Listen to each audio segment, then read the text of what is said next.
कहीं सैया से सधे न धान, रह जाता हमरो ई मनवा छछन।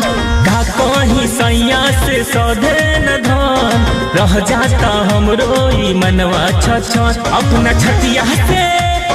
छतिया से कबो एक बार नहीं राजा जी हमको सटाया। जैसे ही हमने उठाया बलम पलंगे पटाया। जैसे ही हमने उठाया बलम पलंगे पटाया।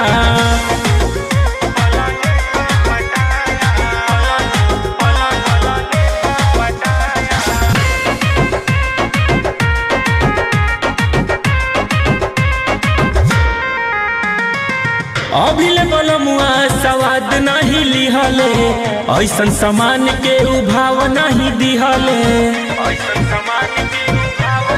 हाँ अभिले बलमुआ सवाद नहीं लिहले, ऐसन समान के उभाव नहीं दिहले। धैये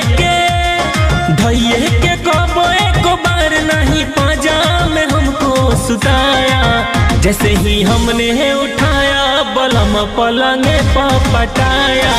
जैसे ही हमने उठाया बलम पलंगे पटाया।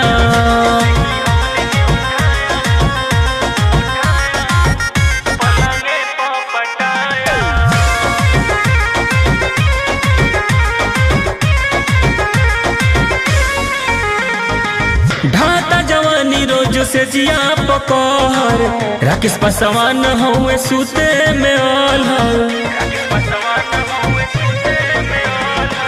ढाता जवानी रोज से जिया पकड़, पुनी तब से हुए सूते में अलहल। रतिया में कबो एक बार नहीं साजन ने दिया बुताया। जैसे ही हमने उठाया बलम पलंगे पटाया। जैसे ही हमने उठाया बलम पलंगे पटाया।